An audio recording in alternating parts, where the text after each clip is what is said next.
You know, that incredibly frustrating feeling, right? You're out somewhere, phone in hand, trying desperately to get a signal, and nothing. Yeah. Just a complete dead zone. Whether you're deep in a national park or, sometimes even stuck in a weird spot in the city. Oh, yeah. Those connectivity gaps are, well, they're a universal headache. It's a problem that impacts literally billions. Millions. Yeah, people in remote regions totally cut off, or just, all of us trying to send a text when the network's overloaded. And that's exactly the challenge our subject today, AST SpaceMobile, is aiming to solve. Right. And they're not just trying. They are actively building what they call the first and only space-based cellular broadband network, designed to connect directly to your phone. Your regular unmodified phone, that's the key bit.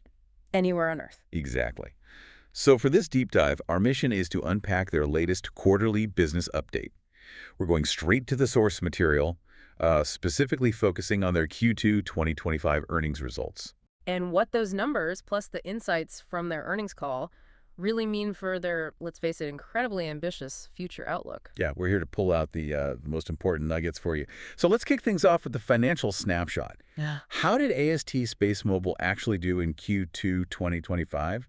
I mean, looking at the headline numbers, it looks like they had a bit of a miss on revenue and earnings per share. That's right. The reported revenue came in at $1.15 million.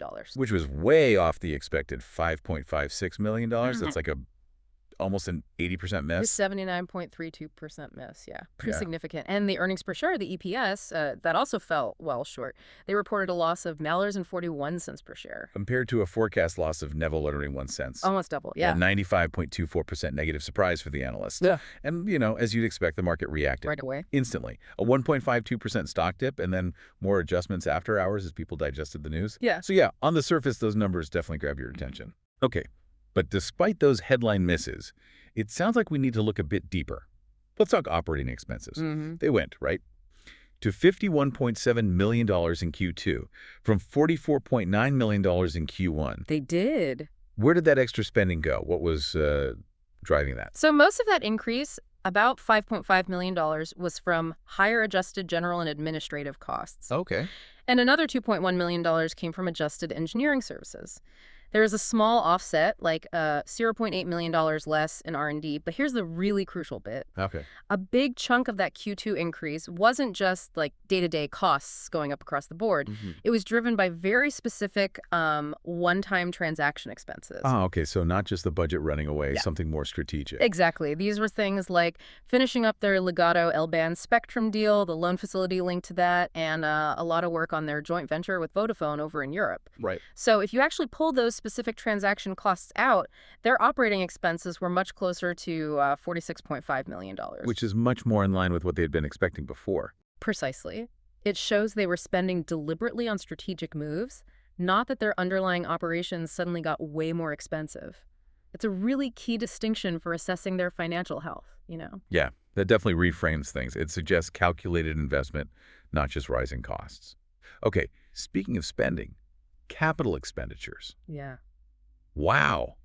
That saw an even bigger jump. Oh, yeah. From $124 million in Q1 up to $323 million in Q2. That's huge, like almost triple. It really is a massive increase. And the bulk of that, roughly $298 million, went straight into materials and labor for their next-gen Block 2 Bluebird satellites. The big ones. Big ones. And crucially, a large piece also went to paying for multiple launch contracts. Now, they did happily spend more here than they'd guided for, but again, it seems like it was for strategic reasons. And what were those reasons? Was it like an unexpected cost or part of the plan? Definitely seems like part of a proactive plan. Yeah. Two main things. First, they decided to buy satellite materials ahead of schedule. Well, they were looking at an increasingly volatile tariff environment. So basically locking in prices now to avoid paying more later. Smart. And second, they pulled forward a $25 million launch payment, moved it from the beginning of Q3 right into the end of Q2. So pushing to secure those launch slots and keep things moving. Exactly. It suggests they're really prioritizing that aggressive deployment timeline rather than just having costs run over. They're investing heavily now to speed up the roadmap. So essentially front-loading major expenses to secure the supply chain and the launch schedule. That makes sense for what they're trying to build. And despite all this spending and the revenue miss, their liquidity looks really strong. Yeah, surprisingly strong. Over $1.5 billion in cash, cash equivalents, and restricted cash at the end of June. Absolutely. And their current ratio, a very robust 10.62. Wow. And for anyone listening, a ratio of 1 or 2 is usually considered pretty good, right? Yeah. It is. So 10.62 means they have over 10 times the liquid assets compared to their short-term debts. That's exceptionally healthy short-term financial footing, gives them a lot of flexibility. And they have more cash than debt. Even better, yes. Even after all the recent financing, they hold more cash than debt on their balance sheet. This strong liquidity isn't just a number, it's the foundation that lets them pursue these ambitious plans without constantly worrying about the next bill. Okay, that gives a much clearer view of Q2. So let's look forward. What's the outlook for Q3 and beyond? And crucially, how are they funding this massive project? Building a global space network can't be cheap. Definitely not cheap. For Q3, they're expecting adjusted operating expenses to stay around that $50 million mark. Which, like you said, fits if you account for those Q2 one-offs. Right. And capital expenditures, they expect those to come down a bit, somewhere between $225 million and $300 million. And that's mostly just timing, because of those launch payments they made early. Exactly. It suggests some of that Q2 spend really was front-loaded, like we discussed. Got it. And what about the full-year revenue for 2025? Are they sticking to their original targets after that Q2 miss? They are. They're reiterating the $50 million, $75 million range for 2025 revenue. Okay. And they expect that to come from both government and commercial customers. So that implies they see revenue really starting to kick in during the second half of the year as satellites go up and services start rolling out. A classic ramp-up story for a new service. Pretty much, yeah. Now, this next claim really caught my attention. They said they are fully funded to reach their goal of 45 to 60 satellites. Yeah. Given how much space stuff costs, that sounds bold. Where's that confidence coming from? Where's the money? It is a bold claim, you're right. And it's backed by a pretty sophisticated, multi-pronged funding strategy they've been putting together. First off, they got about $397 million net from what are called at-the-market or ATM facilities. How do those work? It's a fairly nimble way to raise cash. They can sell new shares directly onto the open market when conditions look good, rather than doing one huge offering. Gives them flexibility. Flexible funding. Smart. And what about debt? I saw something about convertible notes. Yep. They just did a new 7-year convertible senior notes offering, raising $575 million gross. But here's the clever bit. They also managed their old debt. They converted $360 million of previous convertible notes into Class A shares. Turning debt into equity. Exactly. Which slashed the outstanding debt from that older issue down to just $100 million. So they're bringing in new cash and cleaning up the balance sheet. Okay, new capital, better debt structure. That sounds solid. Yeah. Any other funding sources in the mix? Yes, a couple more key ones. They secured a non-recourse delayed draw term loan. It's specifically for funding $550 million in L-band spectrum payments. And non-recourse means? It means that loan is kind of ring-fenced. It's separate from their core operations, so if something went wrong with that specific deal, it doesn't drag down the main company. Right. And delayed draw means they only take the cash as they need it for the payments. Ah, okay. Yeah. Insulates the main business. Right.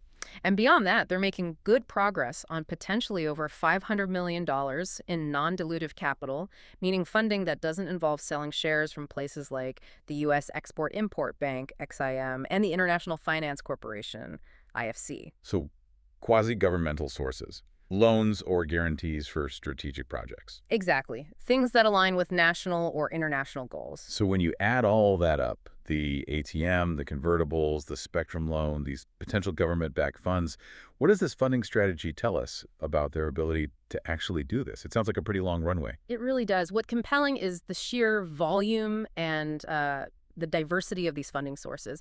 It sends a powerful signal, right, that the capital markets, even government-backed groups, are buying into their vision and their plan. They believe they can execute. Yeah.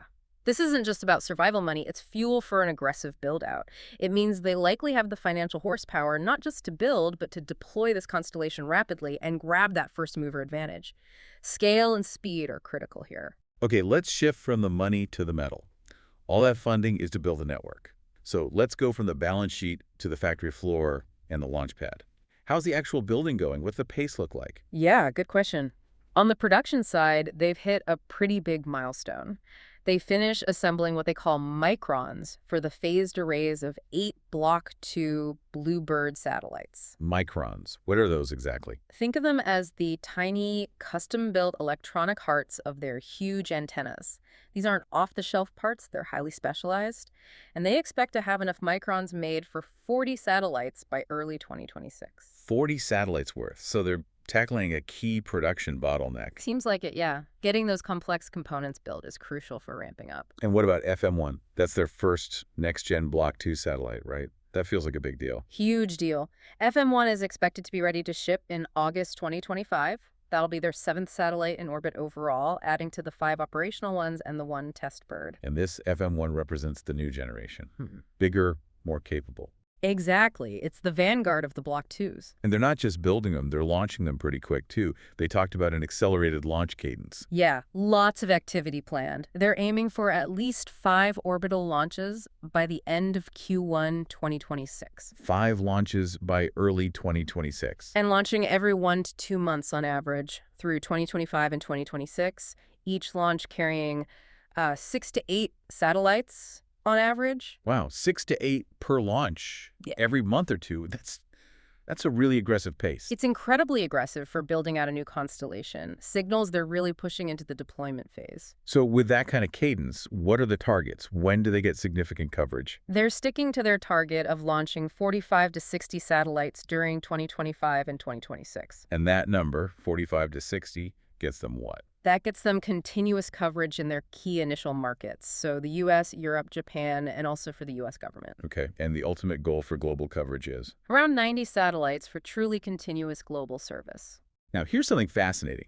These Block 2 Bluebirds, they're like 3.5 times bigger. And have 10 times the capacity. You're right. 10 times the capacity of their first test satellite. That means they need fewer satellites for the same job compared to other systems, doesn't it? Absolutely. That's a total game changer. It's not just bigger satellites, it's a fundamental economic advantage. How so? Well, fewer, more powerful satellites means lower overall launch cost, right? A quicker path to getting enough satellites up for meaningful coverage, and frankly, a less complex network to manage once it's up there. So they can scale faster and more efficiently. Exactly. And their manufacturing setup supports this. They mentioned being 95% vertically integrated. Meaning they build most stuff in-house. Right. Control over quality, cost, and crucially, timelines. Their manufacturing space is growing to over 400,000 square feet by year-end, with over 1,200 people. That scale is vital to hitting these launch targets. Okay, makes sense. Now let's talk spectrum. Critical piece of the puzzle, especially for connecting to unmodified phones. Yeah. What's their strategy here? It sounds like a key advantage. It really is, and they've actually expanded their strategy recently. They announced a deal to acquire 60 megahertz of global S-band spectrum priority rights. S-band. How does that fit in? It's huge. It significantly boosts their existing plans, which already used 3GPP cellular spectrum from partners and their own L-band. Think of it like adding more really good lanes to their space highway. And they also finally got that L-band access sorted out in North America. That took a while. They did. Court approval for long-term access to up to 45 megahertz of L-band in the U.S. and Canada. Still needs final regulatory sign-off expected in 2026, but a major step. So now they have this multi-band approach. Yeah. Low band from partners, their own mid-band L-band around 1.5 gigahertz. Yeah. And now S-band around 2 gigahertz? Exactly. And that combination is what they say enables true broadband speeds up to 120 millipedes per cell, potentially directly from space to regular smartphones, real mobile internet from orbit. Now, we always hear premium spectrum is limited, valuable. How does AST's tech let them reuse satellite and terrestrial spectrum in a way others can't?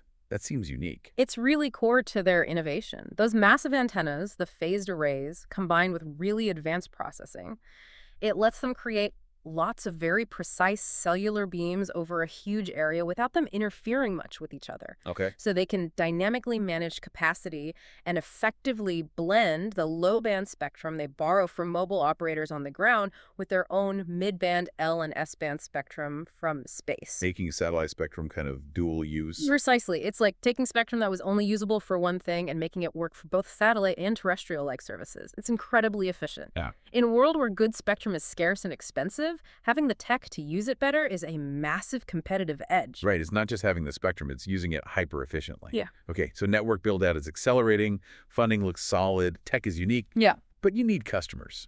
Let's talk reach. Partnerships, commercial and government side. Definitely. Commercially, they've made huge strides. They have agreements now with over 50 mobile network operators globally. 50 MNOs. Yeah. And those MNOs collectively cover nearly 3 billion existing subscribers. Wow, so that's their potential addressable market right there. They don't have to sign up individuals one by one. Exactly. It's a massive built-in customer base they can tap into through their partners. Any standout partnerships you can mention? Well, the VA partnership in India is a big one. Huge market, hundreds of millions of subscribers. And then there's Satco, their joint venture with Vodafone in Europe. Right, Sadco. They've already got expressions of interest from network operators in 21 out of 27 EU member states. Shows strong regional demand for this kind of fill-in coverage. That's impressive traction before service even launches widely. Yeah. So when can we expect service? When might we, actually use this? They're aiming to deploy nationwide intermittent service in the U.S. by the end of 2025. That's with partners like AT&T and Verizon. Intermittent first, okay. Yeah, start with filling gaps, then followed by the UK, Japan, and Canada in Q1 2026. So it's coming soon, a very concrete, near-term plan. Okay. And what about the government side? U.S. government work. That seems like a potentially big revenue stream. Potentially huge, yeah. Yeah. They've already demonstrated tactical connectivity, NTN, non-terrestrial network, using standard phones with multiple branches of the U.S. military. Which is critical for defense emergency response. Exactly, proving it works in those tough scenarios. And they've signed 2 more early-stage contracts recently, bringing their total to 8 contracts where the U.S. government is the end customer. 8 contracts. Shows broad interest across different agencies. Definitely. And they explicitly said they expect revenue from the government business to ramp significantly in the coming quarters. And the potential there is large. Very large. What's really exciting is the possibility of winning what are called program of record opportunities. These aren't just small tests. They can be worth over $100 million, sometimes several hundred million. And as government demand for this kind of resilient global communication grows, AST SpaceMobile looks really well positioned. Okay, so let's pull this all together. We've gone through the Q2 results, the outlook, the funding, the build-out pace, the tech, the partnerships. What does this all mean for you, our listener? What's the big picture takeaway? I think it means that, yes, while those Q2 headline numbers, the revenue and EPS looked like a miss, Yeah. they fundamentally reflect a period of really intense but deliberate investment. It's strategic positioning for potentially massive future growth. They've secured strong, diverse funding. They're making tangible progress, building the satellites and lining up launches. They're building the foundation for what could be a global utility. Exactly. And this isn't just about abstract numbers on a spreadsheet. It's about real progress towards solving that universal problem we started with, those connectivity gaps. Right. Bringing global cellular broadband directly to everyday devices, helping underserved areas, improving emergency comms, supporting critical government needs. All of that. So the financial decisions, the big spending we saw, it's all directly tied to pushing forward this service that could genuinely change how billions of people stay connected. It's simply the cost of building something this ambitious, this global. So as you go about your day, here's something to think about. How could AST SpaceMobile's aggressive deployment and that clever spectrum strategy reshape not just how you think about dead zones, but maybe the whole economics and reach of traditional mobile carriers worldwide? Yeah, what new possibilities open up when basically the entire globe becomes a potential cell tower connected straight to the phone in your pocket, something to mull over.